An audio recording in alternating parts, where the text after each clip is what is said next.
Welcome to the DealMachine Real Estate Investing Podcast, where we help ambitious W-2 employees who want to leave their job in the next 12 months, earn $1 million per year, drive their dream car, pursue their passions, and take control of their life. We'll actually teach you by interviewing people who have replaced their W-2 income through the proven business model of wholesaling real estate, a way to earn big checks by finding discounted real estate and passing it off to an investor who has money and can give you a $25,000 finder's fee for finding the deal. We're going to give you 2 weekly interviews plus one expert-led masterclass in front of a live Q&A audience of the DealMachine community, people who are trying to get this journey done themselves. My co-host is Ryan Haywood, whose sales job was cut when his commissions were cut in 2019, so he quit. And his wife was pregnant at the time, so he actually took a 14-day wholesaling challenge and made $8,500 and has gone on to do 400 deals since then in St. Joseph, Missouri. I'm David Lecco, and I created a process for finding off-market deals that has helped people close 10,000 deals in all 50 states, which turned into the software platform DealMachine. The DealMachine REI Podcast. Everything you need to know to get started in real estate investing.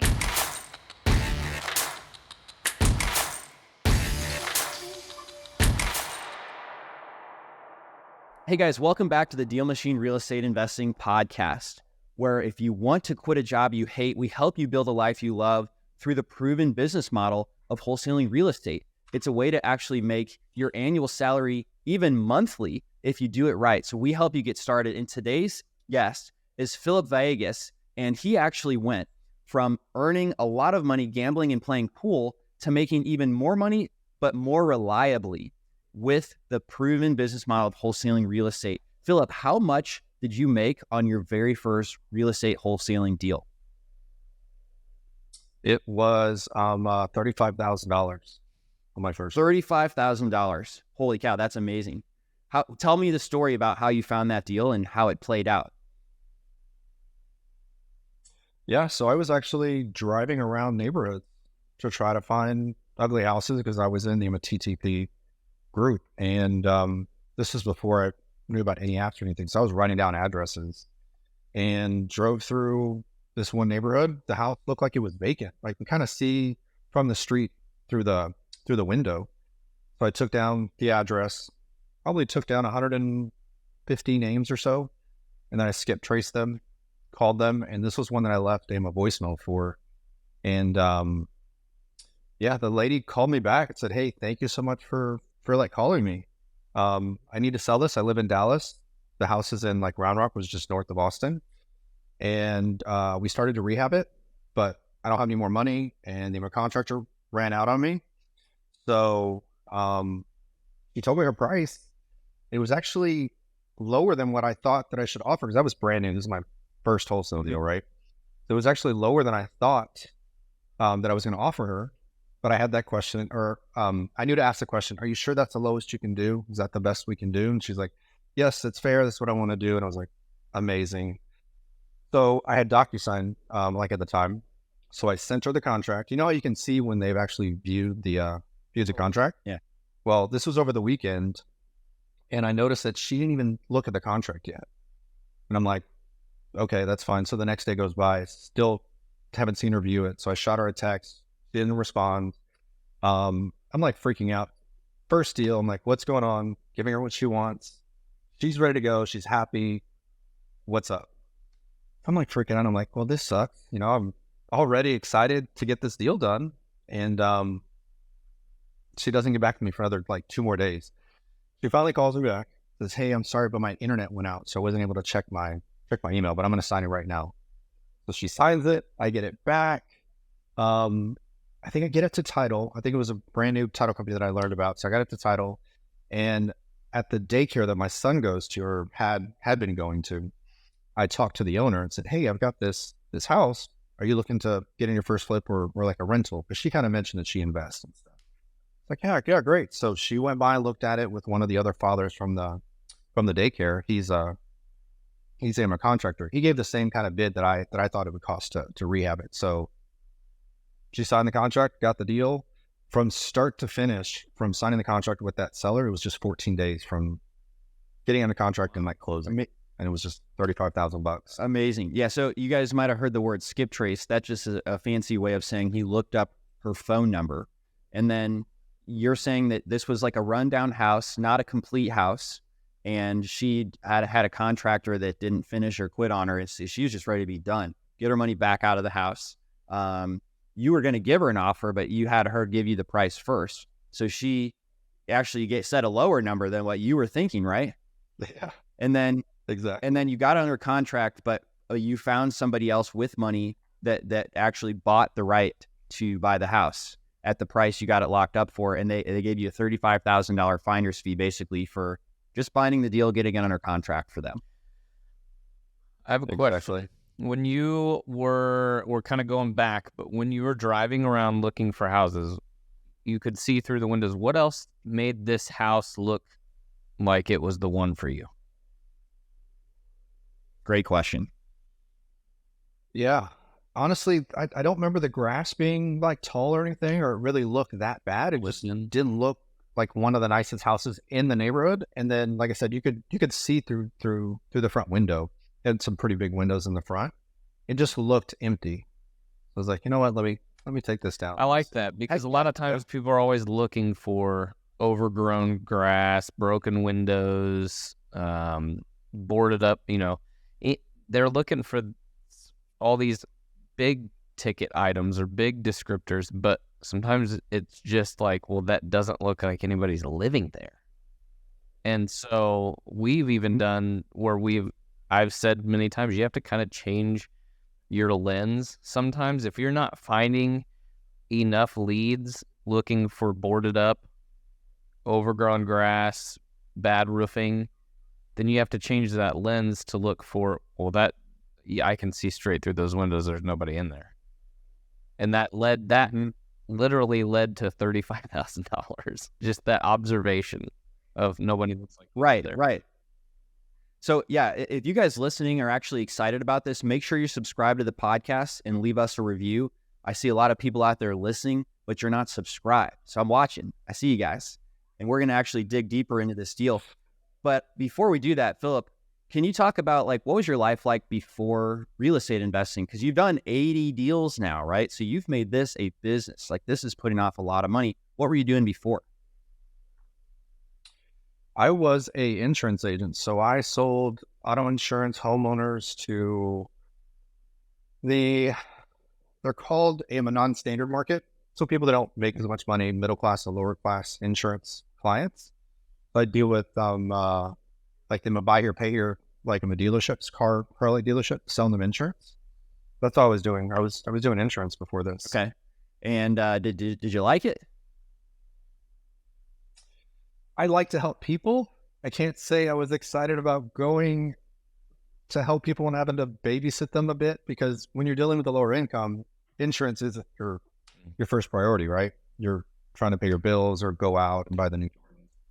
So I'd have to be constantly on them about making their payments, but I'd like to help people. So I like that, but it was a bit tough. Yeah. Not as much money in it. And then you started playing poker and pool. Those were on the side, right? Kind of like a hobby. No, actually I quit working insurance in 2005.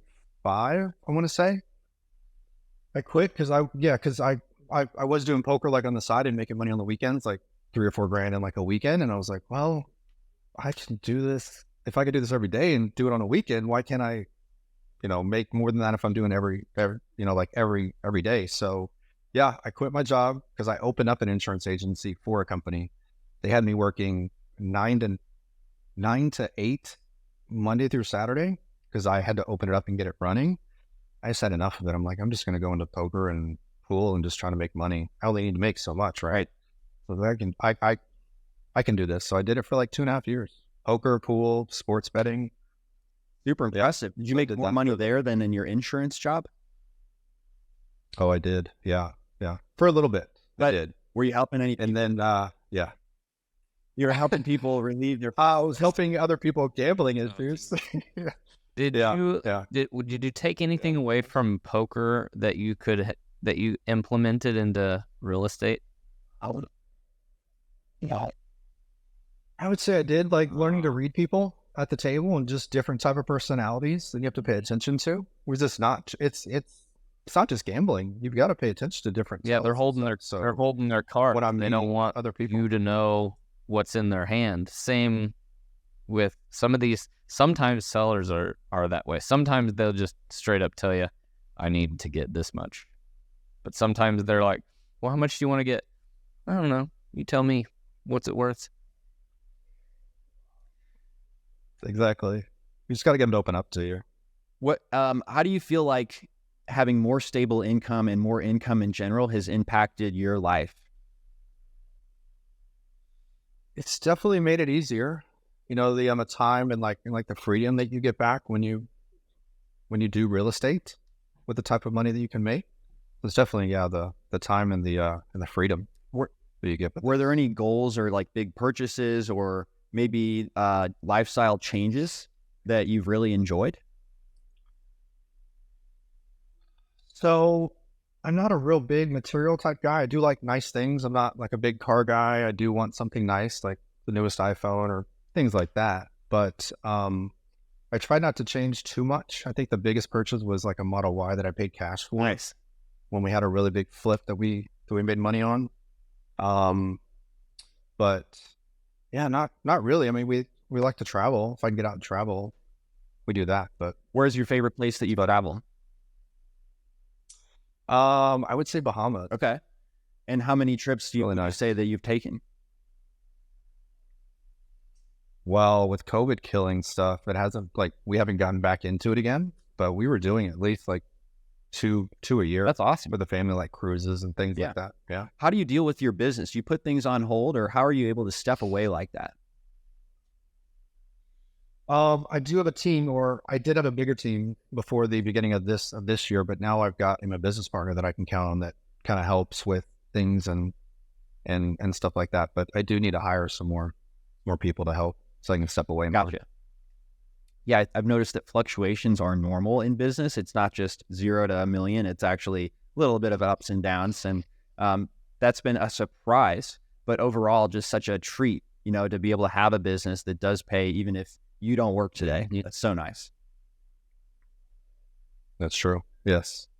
So talk to me about this deal. You say that you like to help people, and poker maybe didn't help people, but this person seemed like they really needed help, right? Did you? Yeah, they did. Like I said, she actually thanked me. That's what's crazy, because people yell at you when you call them. Why are you calling me? What do you want? Yo, lose my number. This one thanked me. I was like, I think I like that. Okay, so that perked you up. It's not always like that. That perked you up. You're like, oh, this is different. Yeah. How did you have the guts Exactly. to put a property like that under contract when you have never done this before? I assume you had never done this before, right?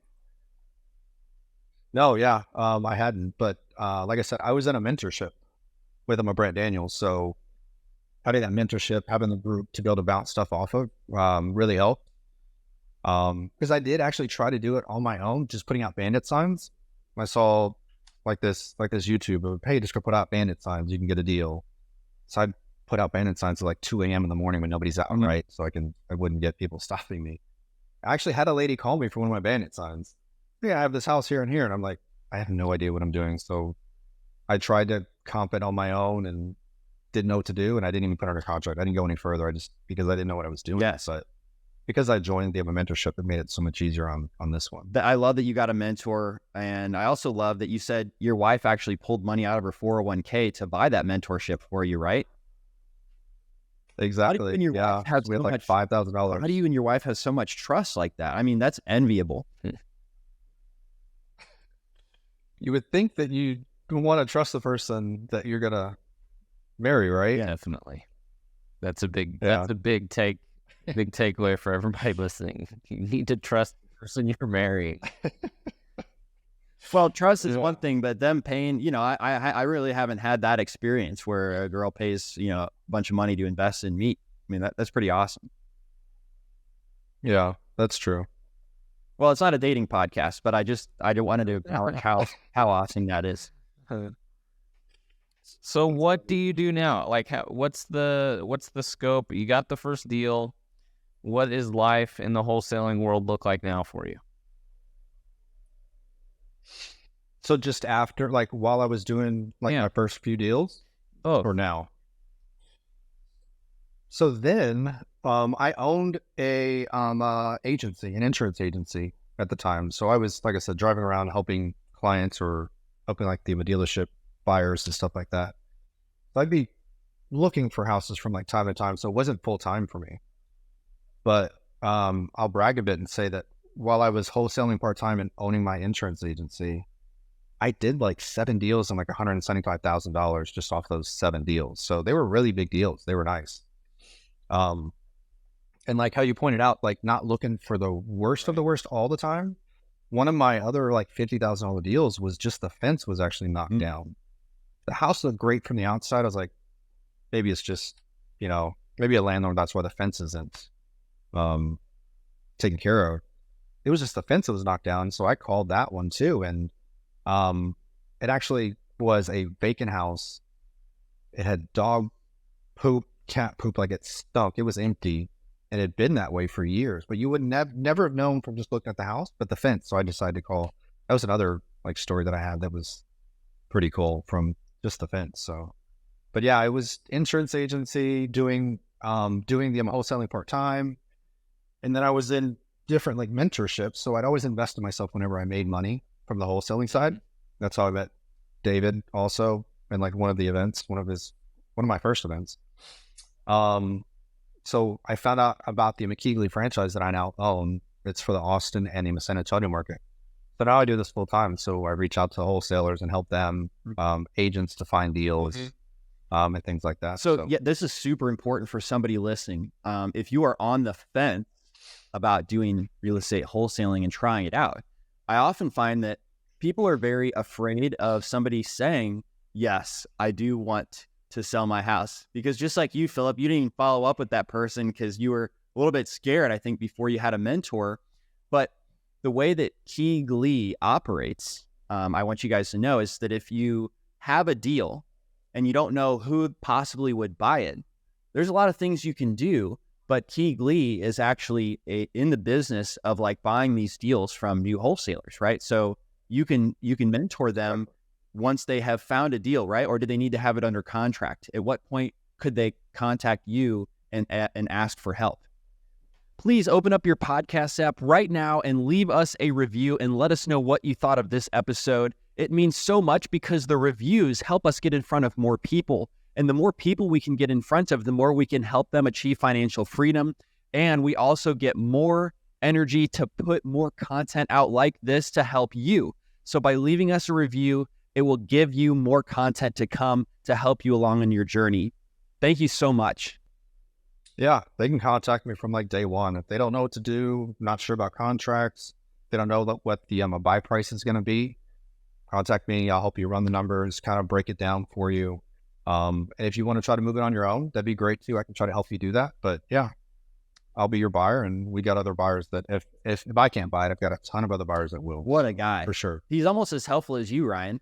I think we all try in this real estate world, we all see the value of what we do and how it can help other people. And that goes beyond just helping sellers with homes. It's like, well, we can help the people behind us. Somebody was there to help me. So I want to make sure I would give them that back. I had another question with being in insurance. You probably got to go and look at a lot of houses, even like hail damage or storm damage. So you wouldn't get any of that experience? No, I wasn't on the McLean side of things. I was doing more of selling it. So yeah, I didn't say, man, that would be ideal. Can you imagine if you were on the claims side, being and driving for dollars at the same time? You go out on a hailstorm, you're going to look at 50 houses that have hail damage, and every one of those could be a lead for you that day. Big day. Yeah. Okay, Phillip, tell me about all of the other 79 deals that you've done. Have they been quite as easy as this first one, or is this kind of like a rare deal that was just so easy and very profitable? This was very rare for sure. Because all my other first I was hoping were like super all marriage ships. No, you're not going to get somebody saying, thank you for calling me. They're going to yell at you most of the time. So, but you still did 79 deals. Are you like shaking them down, or are these all people that are still saying like yes, and you just had to talk to a lot of no's before you found 79 more yeses? So a lot of these deals, most of them came from the McKeegley franchise now. So we do things a little bit differently. I don't do a whole lot of direct to seller type stuff now. More is from realtor referrals or helping like other wholesalers. So you're saying yes. Okay. So you're saying a lot of new wholesalers looking for their first deal, trying to quit their job, turn a side hustle into a business. You help them sell the deal, and so those are a big portion of the deals that you actually have done now. Awesome. Yeah. Okay. Yeah. Yeah. So that does make Realtors sense. and the wholesalers. Well, so in one sense, yeah. I mean, all these people though, they do want it. They want to sell their house. They're happy to sell at a discount, right? That was what I didn't think of before. I was like, oh man, this business is all about trying to convince someone to sell low. That's not it at all. It's not it at all. And what you actually do is you just talk to enough people, and then you find people who are in a situation where they want to sell it at a discount. They just want that money. They just want to unload this problem property. It's just like taking something to the pawn shop, I've come to realize. Like you said, it's all about problem. You can't force somebody to sell at a discount. If they don't have a problem, you can't help them. So here's a problem to solve.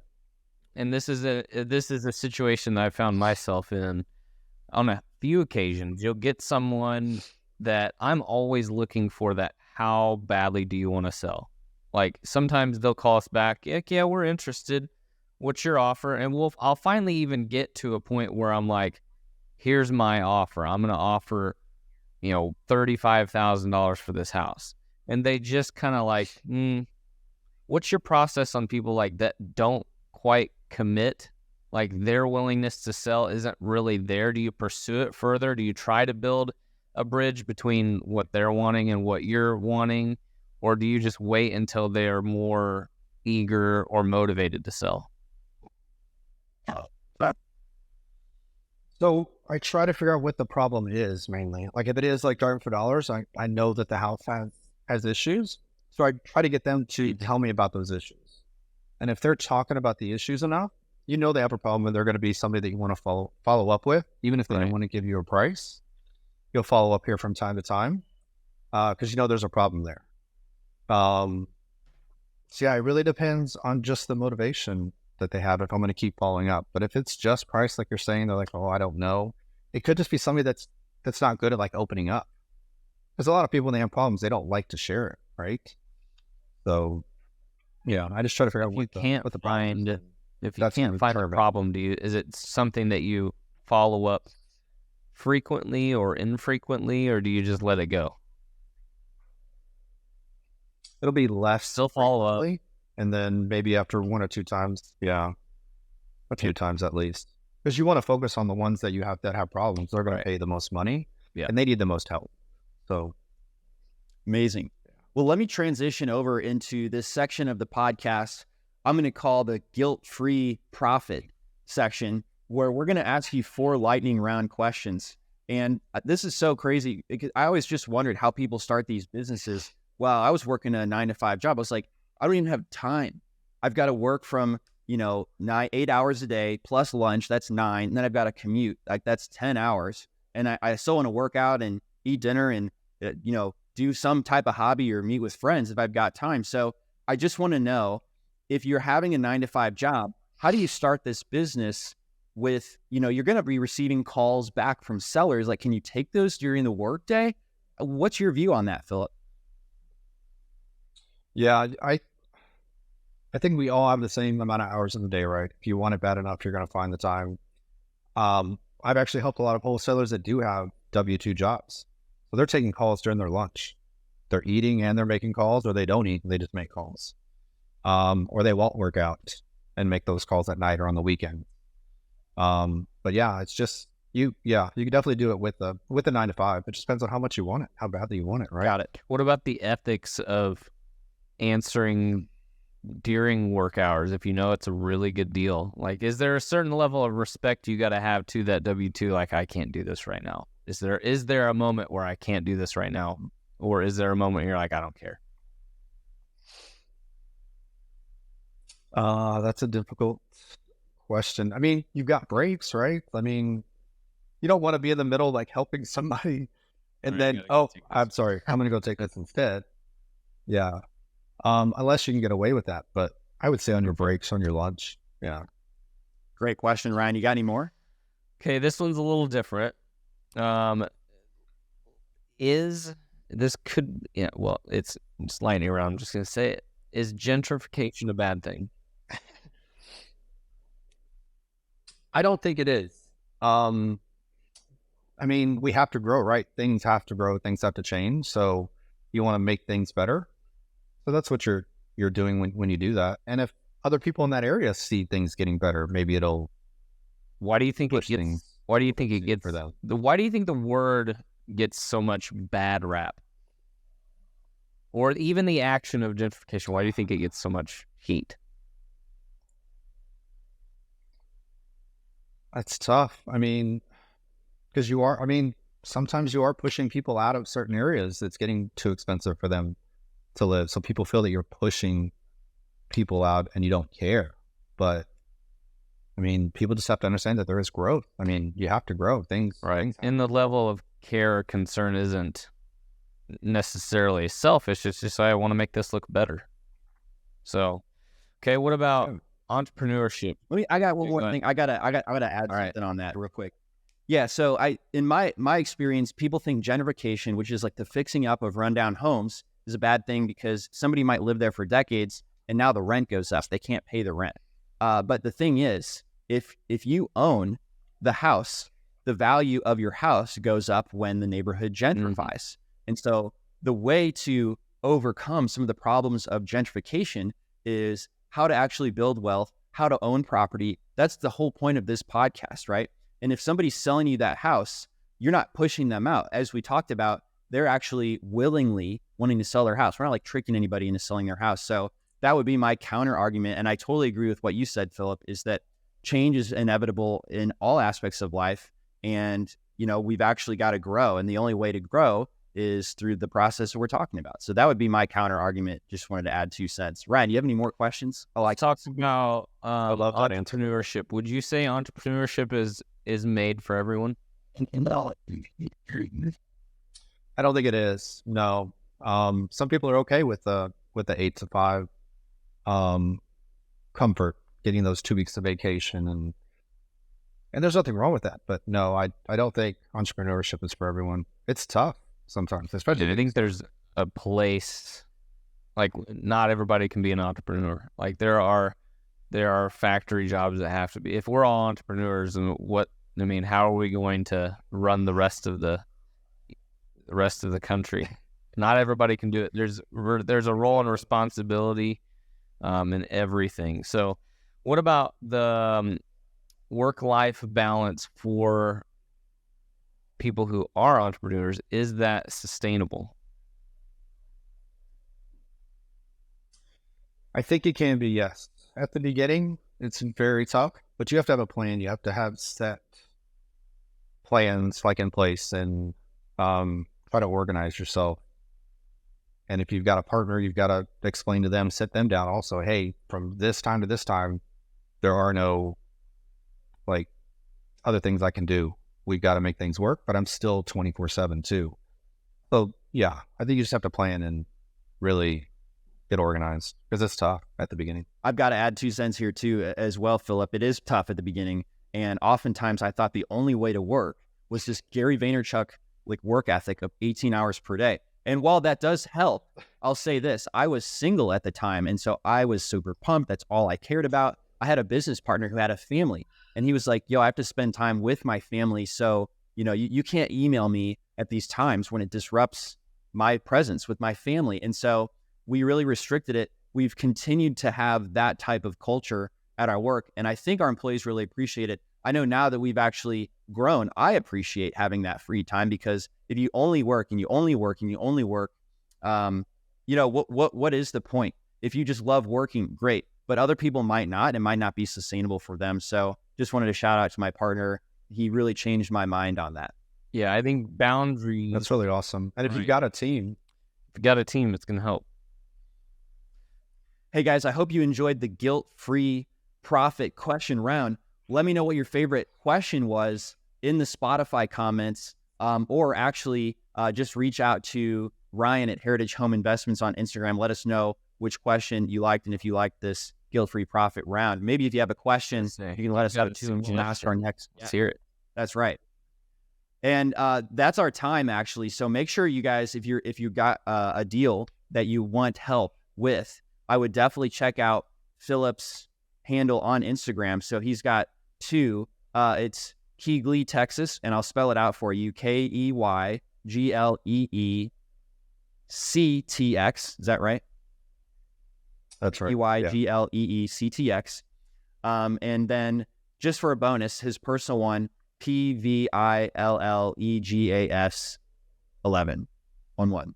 So those are the places you can reach out. Phillip, thank you so much, man. It was a pleasure having you on. I know this is going to help a lot of people. If you guys are listening, please make sure you're subscribed if you want to learn more about wholesaling real estate and quitting your 9-to-5 job, building an awesome life. And then also make sure, please leave us a review. That helps so much, and it helps us produce more content for you guys to get you to financial freedom. And we will see you next time.